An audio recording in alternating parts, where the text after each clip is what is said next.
Hello students, today we will discuss about heating effect of electric current। आपने देखा होगा कि जब हम किसी कंडक्टर में लॉन्ग टाइम के लिए करंट पास करते हैं तो वो हॉट हो जाता है, गर्म हो जाता है। आपने डेली रूटीन में भी देखा होगा, डेली लाइफ में देखा होगा, हमारी जो वायर होती है, वायर में अगर हम लॉन्ग टाइम के लिए करंट पास करते हैं तो वो गर्म हो जाती है। ठीक है, तो इसके बारे में डिस्कस करेंगे। अप्लाइंसेज हैं काफ़ी, जैसे इलेक्ट्रिक आयरन होगी, इलेक्ट्रिक गीजर हो गया, टोस्टर हो गया। ठीक है, इनसे ये सब किस पे डिपेंड करते हैं? हीटिंग इफेक्ट ऑफ करंट पे डिपेंड करते हैं। ओके, इसकी एप्लीकेशन होती है। Let's start.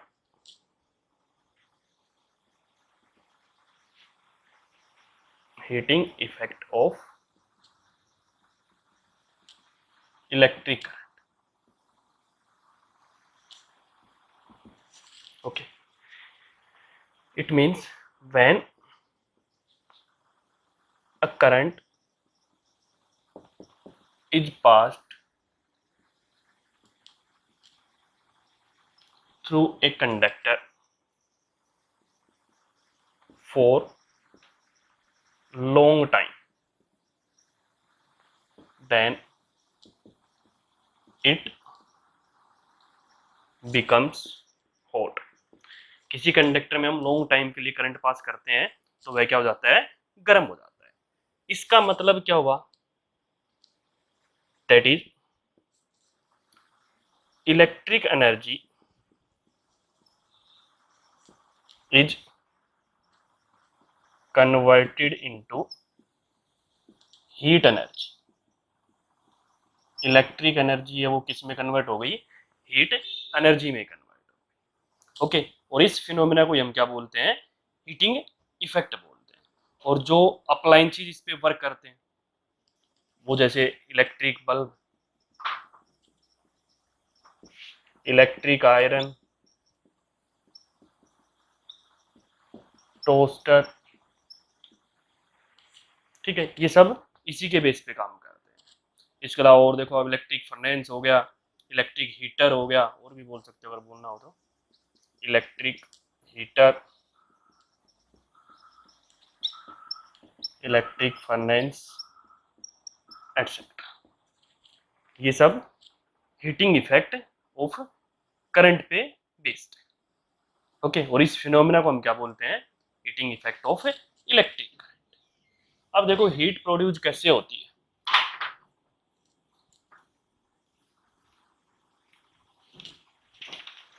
हीट कैसे प्रोड्यूस होती है, या जो इलेक्ट्रिसिटी है वो किस में ट्रांसफर होती है, ठीक है, और किसके कारण होती है। जैसे हम फॉर एग्जांपल देखें, इलेक्ट्रिक मोटर या इलेक्ट्रिक जनरेटर, ट्रांसफॉर्मर, ये सब क्या है? हीटिंग इफेक्ट पे इन्वॉल्व होते हैं। इनके अंदर क्या होती है? डिसिपेशन ऑफ इलेक्ट्रिक एनर्जी, मतलब जो एनर्जी वेस्ट होती है और उसमें उसके कारण कुछ डैमेज भी हो जाते हैं कुछ इक्विपमेंट्स। ठीक है, तो देखो ये हीट किस पे डिपेंड करती है? हीट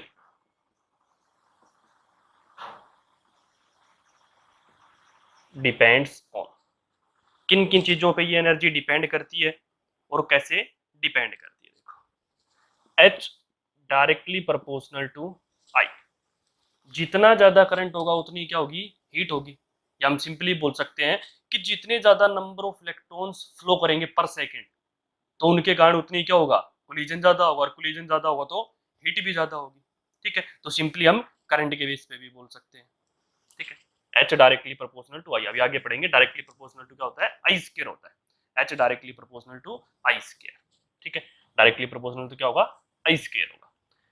इसका मतलब क्या है कि more the number of electrons flowing per second. अगर नंबर ऑफ इलेक्ट्रॉन ज्यादा फ्लो करते हैं तो क्या होगा? Greater will be the heat produced. Heat produce होगी वो क्या होगी? ज्यादा होगी। ठीक है, सेकंड क्या है? सेकंड डिपेंड करता है ये रेजिस्टेंस पे, कि किसी कंडक्टर का रेजिस्टेंस कितना है, उसके ऊपर डिपेंड करता है। ठीक है, सेकंड क्या हो गया? H directly proportional to R. मतलब जितना ज़्यादा रेजिस्टेंस होगा उतना ही क्या होगा, उसके अंदर हीट ज़्यादा प्रोड्यूस होगी। ठीक है, इसका मतलब हीट किस पे डिपेंड करती है, रेजिस्टेंस पे डिपेंड करती है। और जो किसको डिटरमाइन करती है, वो जो डिपेंड करती है या डिटरमाइन करती है इलेक्ट्रॉन फ्लो की डिफिकल्टी को। मतलब रेजिस्टेंस ज़्यादा हो तो इलेक्ट्रॉन कम फ्लो करेंगे। ठीक है, तो उस पर डिपेंड करता है। H directly proportional to R, मतलब रेजिस्टेंस ऑफ द कंडक्टर। और third point, H directly proportional to T. T यहाँ पे क्या है, time for which current flows. मतलब कितने टाइम के लिए करंट फ्लो करता है, जितना ज्यादा टाइम होगा उतनी हीट ज्यादा प्रोड्यूस होगी। ओके, तो मेनली तीन फैक्टर हो गए, इन तीन फैक्टर पे क्या करती है, हीट डिपेंड करती है।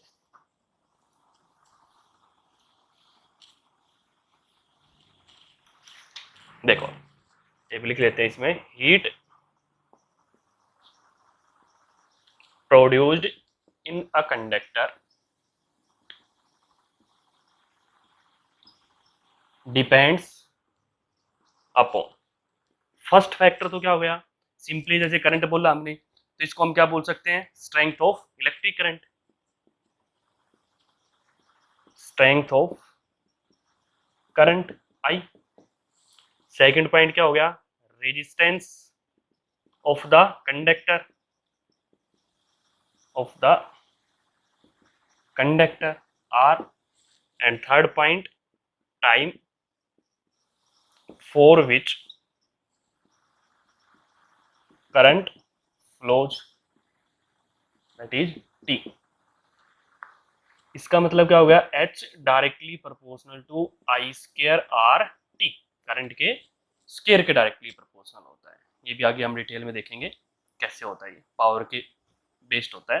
जब पावर पढ़ेंगे तो वहां से एक डेरिवेशन और निकालेंगे हीट का, एक डेरिवेशन सिंपल भी डेरिवेशन निकालेंगे, एक दूसरा डेरिवेशन भी निकालेंगे। ठीक है, इसको हम क्या बोलते हैं, joules law of heating. Joules law of heating, ये लॉ क्या है, joules law of heating. Okay, ये किसने दी थी ये लॉ, प्रिस्कोट जूल ने दी थी। ठीक है, फुल नेम था जेम्स प्रिस्कोट जूल।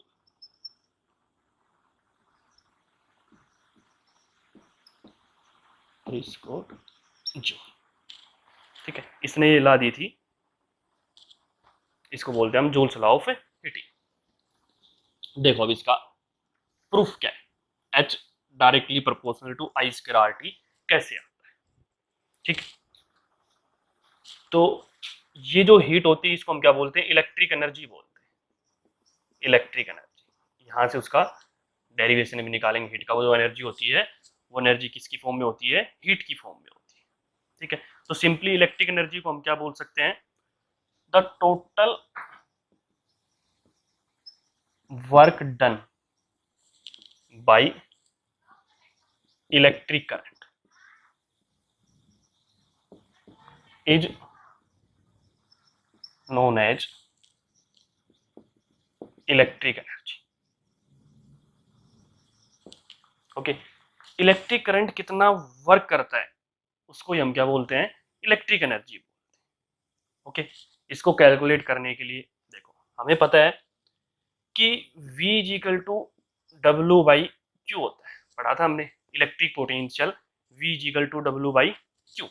हमें क्या निकालना है, वर्क डन। वर्क डन की फॉर्म में एनर्जी स्टोर होती है, तो W equal to V into Q. W equal to V into Q, हमें पता है I इजिकल टू क्या होता है, Q बाई टी होता है।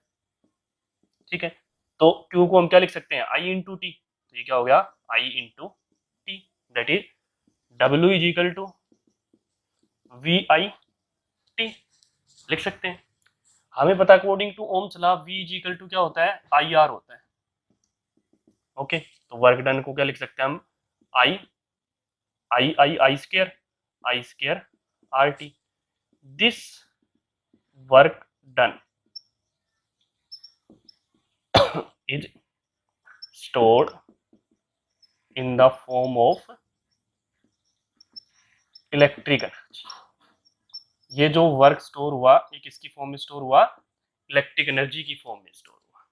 ठीक है, तो इसको हम फिर क्या बोलते हैं, इलेक्ट्रिक एनर्जी बोलते हैं। और इलेक्ट्रिक एनर्जी किसके इक्वल है, ये हीट एनर्जी के इक्वल है। W is equal to H is equal to I square are.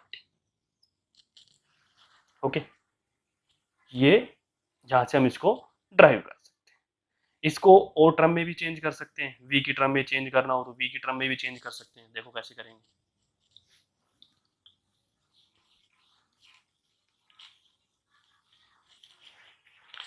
हमें पता है कि W is equal to H is equal to I square R T है।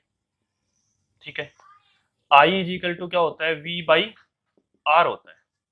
तो यहाँ से I की वैल्यू पुट कर देंगे तो W इज इक्वल टू क्या हो गया, H is equal to V square by R square into R into T. R से R कैंसिल हो जाएगा। W is equal to H is equal to V square by R into, ये भी बोल सकते हैं V square by R into T, V की term में। अगर आपको करंट रेजिस्टेंस ये टर्म में दिया हुआ है तो हम ऐसे निकालेंगे, इस फॉर्मूले का यूज करेंगे। अगर करंट नहीं दे रखा, पोटेंशियल डिफरेंस और आर टी की टर्म में है तो इसका यूज करें। ओके, तो यहाँ से वर्क डन क्या है, देखो करंट के स्क्वायर के डायरेक्टली प्रोपोर्शनल, रेजिस्टेंस के directly proportional and time for which current flows इसके डायरेक्टली प्रोपोर्शनल होता है। ओके, इसका एक डेरिवेशन और भी करेंगे, पावर पढ़ लेंगे हम, पावर के बाद वहां से भी डेरिवेशन कर सकते हैं इसका। देखो power,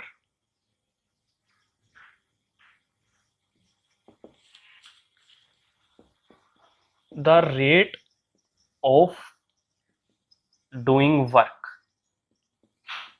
is known as power. The rate of doing work is known as power. ठीक है, किसके कारण वर्क होगा, वो इलेक्ट्रिक करंट के कारण, या हम बोल सकते हैं the rate at which work is done by an electric current.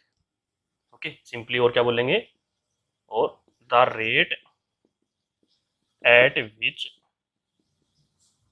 Work is done by an electric current.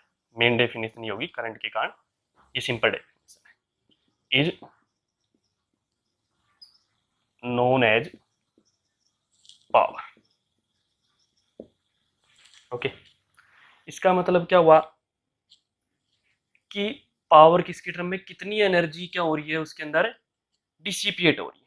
ठीक है, ये कंज्यूम हो रही है, उसको भी हम क्या बोल सकते हैं, पावर बोल सकते हैं। और डेफिनेशन क्या बोल सकते हैं एनर्जी के टर्म में, the rate at which electric energy is consumed और dissipated is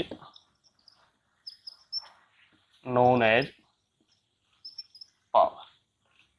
ओके, मतलब कितनी रेट से एनर्जी डिसिपेट हो रही है या कंज्यूम हो रही है, उसको हम क्या बोलेंगे, power. That is power is equal to work और energy upon time, that is P is equal to W by T और E बाई टी। ठीक है, ये हमारा पावर का फॉर्मूला है। P is equal to W by T, rate of work by electric current या rate of consumption of energy is known as power. ठीक है, देखो अब इसको कैसे लिख सकते हैं, और P is equal to W by T, हमें पता है V is equal to W by Q होता है, तो W को हम क्या लिख सकते हैं, V इंटू क्यू लिख सकते हैं। तो इसको हम क्या लिख सकते हैं, V into Q by T. अब Q बाई टी क्या है, I होता है, तो P is equal to V into I, because I is equal to Q by T. तो फॉर्मूला क्या बन गया, P is equal to V I. यहाँ से चेंज कर सकते हैं इसको, वी ओम्स लॉ के अकॉर्डिंग वी की वैल्यू रख के आई की वैल्यू रख के दो रिलेशन आ जाएंगे यहाँ से। ठीक है, देखो P इज इक्वल टू क्या है, वी आई। पावर 1 वाट कब होगी, जब पोटेंशियल डिफरेंस क्या हो 1 वोल्ट हो और करंट क्या हो 1 एम्पियर। दैट इज 1 वाट को डिफाइन करना हो, या ये बोले define the SI unit of power, define करना हो तो क्या बोलेंगे, power of an appliance is said to be 1 watt if potential difference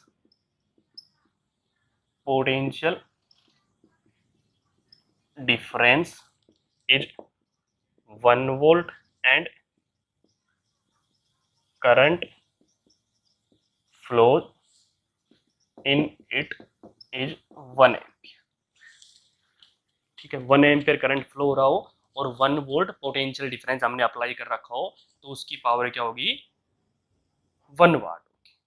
okay, किसी भी सर्किट में बोल सकते हैं power of an electric circuit is said to be 1 watt if 1 ampere current flows through it when potential difference is 1 volt. ठीक है, तो वो क्या हो जाएगी 1 वाट की डेफिनेशन हो जाएगी। अब इसको हमें चेंज करना हो और किसी टर्म में तो चेंज भी कर सकते हैं। देखो ओम्स लॉ के according P is equal to V I है, हमें पता है according to Ohm's law V is equal to क्या है आई आर, तो P को हम क्या लिख सकते हैं आई स्क्वायर आर।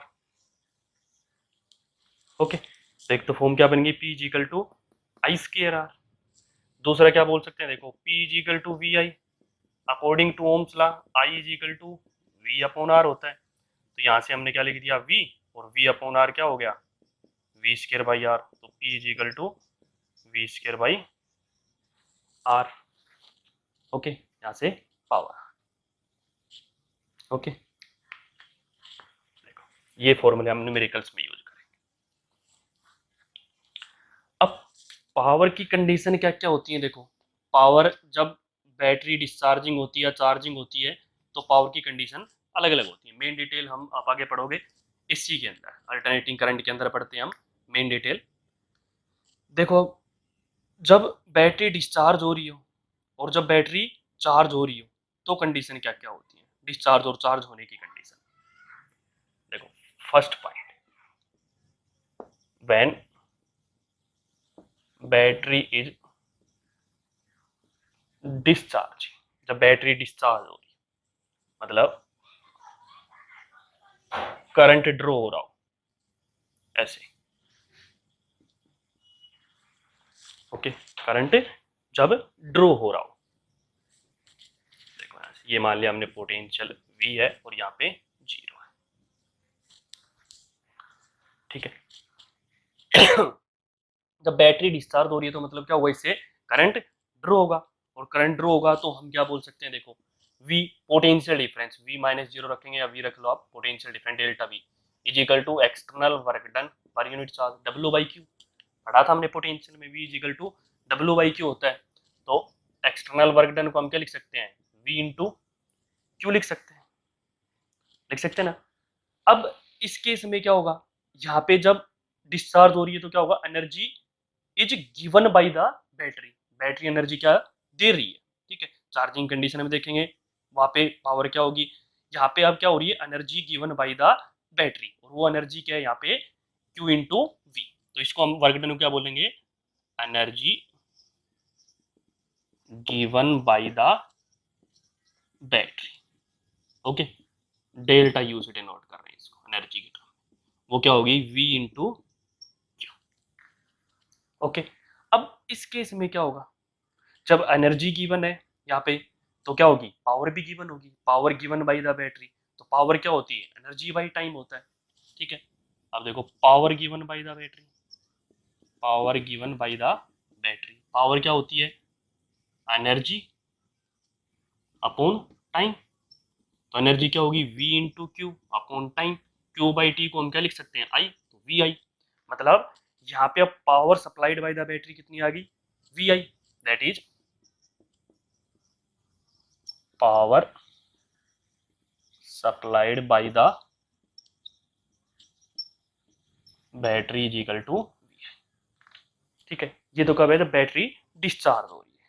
बैटरी चार्ज हो रही है तो कंडीशन क्या आएंगी, when battery is charging. Second case देखो,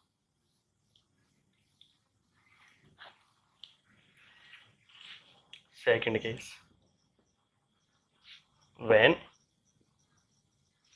बैटरी इज चार्जिंग, जब बैटरी चार्ज हो रही है, चार्ज हो रही है तो इसका मतलब यहाँ पे ये कंडीशन हो जाएगी। ओके, अब यहाँ पे बैटरी क्या हो रही है, चार्ज हो रही है, ठीक है। तो यहाँ पे अब एक्सटर्नल वर्क डन क्या है, देखो एक्सटर्नल वर्क डन जो होगा वो क्या होगा, यहाँ पे पोटेंशियल डिफरेंस की टर्म में लिखेंगे तो वही v माइनस जीरो था, यहाँ पे जीरो माइनस वी होगा, ध्यान रखना। वहां पे v माइनस जीरो था तो यहाँ पे जीरो माइनस वी होगा, is equal to external work done per unit charge, ठीक है। इसका मतलब हम ये लिख सकते हैं minus V is equal to external work done per unit charge and external work done is equal to minus V into Q. यहाँ पे वर्क डन कैसा रहा है, नेगेटिव आ रहा है, ठीक है। मतलब यहाँ पे बैटरी अब क्या हो रही है, चार्ज हो रही है, ठीक है। चार्ज हो रही है तो यहाँ पे क्या होगा, इसमें तो energy given by the battery थी, यहाँ पे हम एनर्जी दे रहे हैं, ठीक है। नेगेटिव का मतलब एनर्जी दे रहे हैं, पॉजिटिव वाली जब एनर्जी बैटरी दे रही थी, सेल दे रहा था, ठीक है। तो यहाँ पे अब क्या है, energy given to the battery, ये क्या आ गई, energy given to the battery is equal to minus V into Q, ठीक है। माइनस का साइन यहाँ पे क्या कर रहा है, गिवन टू द बैटरी। अगर energy given to the battery ये है तो वहां से power supplied by the battery थी, यहाँ पे क्या होगी, power supplied to the battery, ठीक है। मतलब इसको हम क्या बोल सकते हैं, power absorbed by the battery. कितनी पावर अब्जॉर्ब करेगी, वही पावर क्या होगी, एनर्जी अपॉन टाइम। तो एनर्जी अपॉन टाइम क्या हो गया, एनर्जी अपॉन टाइम। एनर्जी क्या होगी, minus V into Q by T, Q by T क्या हो गया, आई करंट, तो माइनस वी इंटू आई। तो power absorb by the battery यहाँ पे क्या आ गई, P is equal to minus P I. Okay, अब इनको चेंज भी कर सकते हैं हम, ठीक है। अगर कोई रजिस्टर हो तो कितनी पावर अब्जॉर्ब करता हो वो हमें निकालना हो तो उसकी टर्म में भी निकाल सकते हैं हम। देखो अब मान लिया हमने ये कोई रजिस्टर ले लिया, ओके, ये करंट फ्लो कर रहा है, ये पोटेंशियल डिफरेंस। अब हमें पता है P इज इक्वल टू क्या होता है, वी आई, ठीक है। इसमें क्या बोलेंगे, पावर अब्जॉर्ब इन रजिस्टर, कितनी पावर अब्जॉर्ब हो रही है, ठीक है। तो यहाँ से मैं लिख देता हूँ, डेरिवेशन निकाल लेते हैं इसका कंप्लीटली भी, या वैसे भी निकाल सकते हैं, यहाँ से निकालनी हो तो पावर अब्जॉर्ब इन रजिस्टर, कितनी पावर अब्जॉर्ब हो रही है। P is equal to V I, V को अगर हम लिखें आई आर की टर्म में तो P is equal to V की जगह क्या हमने क्या लिख दिया, आई आर, तो I square R, P is equal to I square R, या इसको और क्या लिख सकते हैं, V square by R, I square R और वी स्केयर बाई आर, ये तीन टर्म हमने पहले भी निकाली थी, ठीक है। अब एनर्जी कितनी यहाँ पे अब्जॉर्ब कर रहा है रजिस्टर, वो एनर्जी निकालनी हो तो इंटीग्रेशन का यूज करके हम डायरेक्टली निकाल सकते हैं। देखो कैसे निकालें,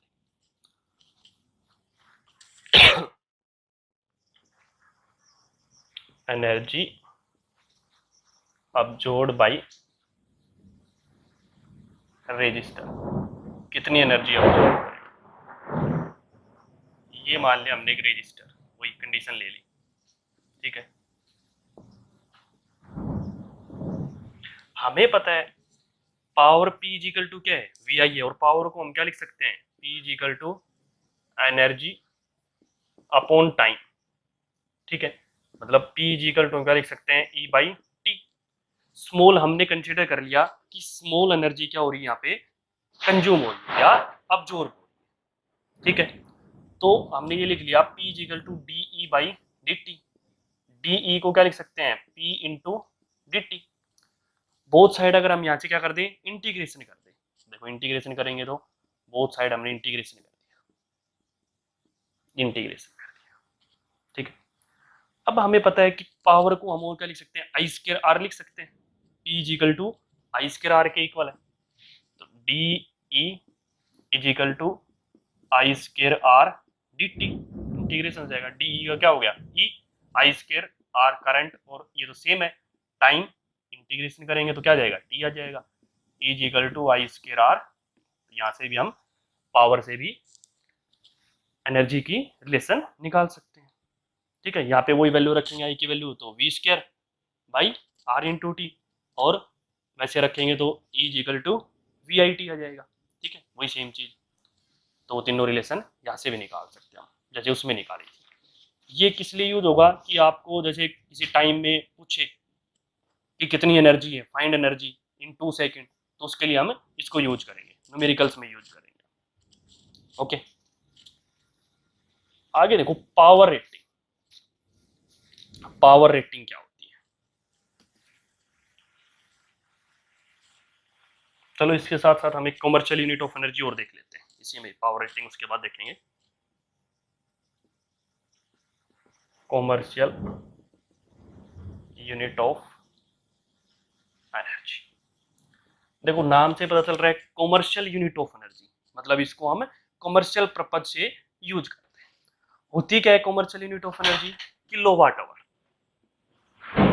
kilowatt hour commercial unit of energy, या इसको हम और क्या बोल सकते हैं, बोर्ड ऑफ ट्रेड यूनिट,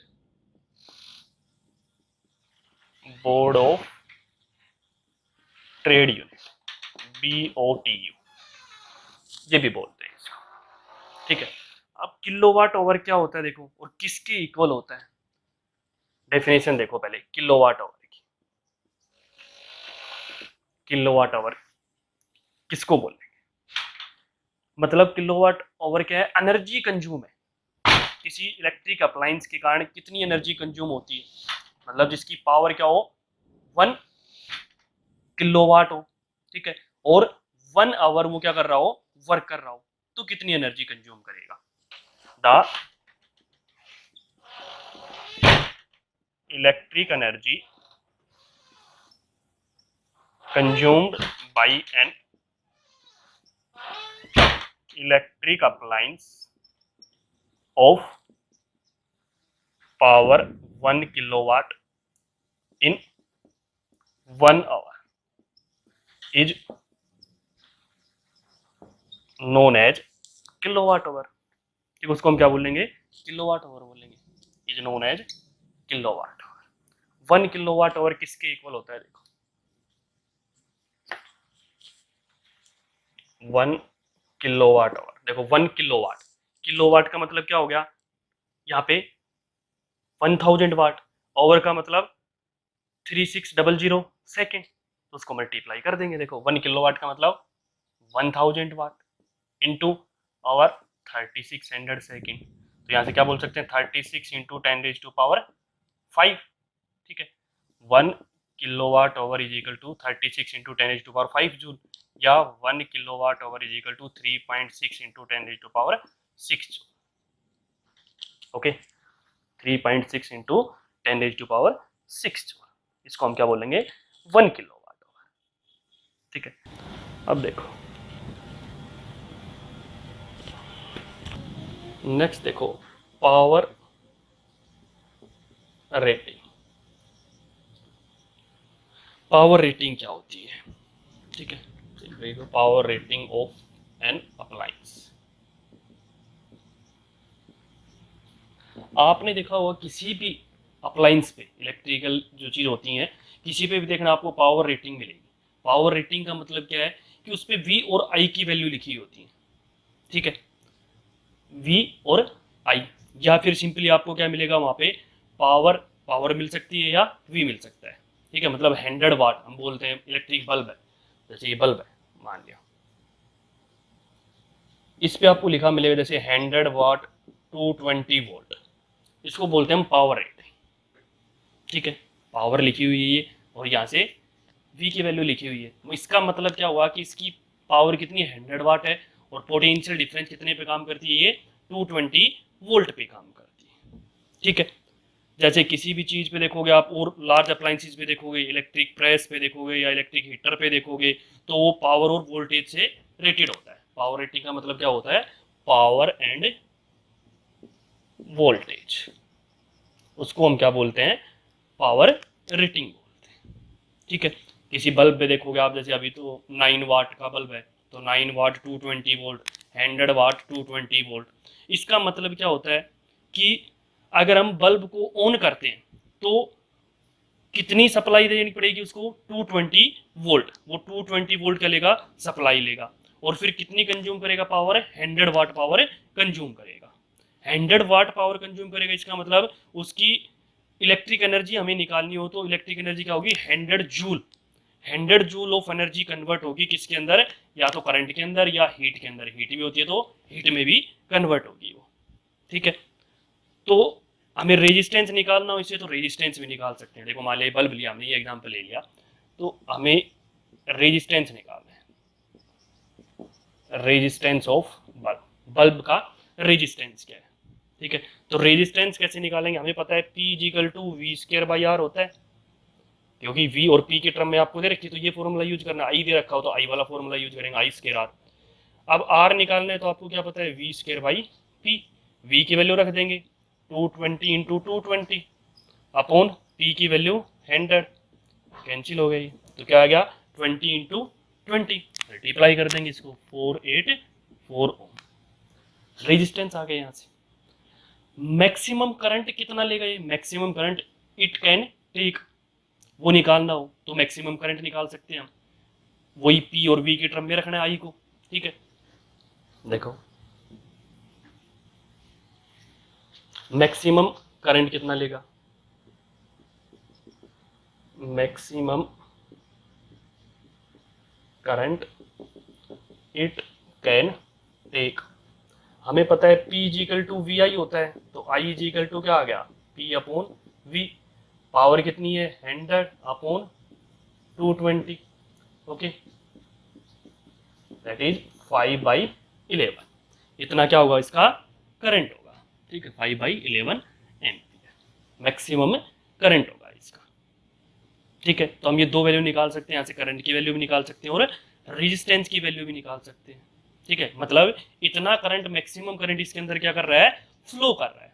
ठीक है, और ये फ्यूज भी ना हो, इतना मैक्सिमम करंट ये ले सकता है, इसका मीनिंग समझना, न्यूमेरिकल्स में यूज करेंगे, मतलब ये क्या है, maximum current which can flow through the bulb without any damage, बिना डैमेज या विदाउट फ्यूज, बिना फ्यूज हुए इतना करंट इसमें फ्लो कर सकता है कि इसका जो फिलामेंट है वो मेल्ट ना हो।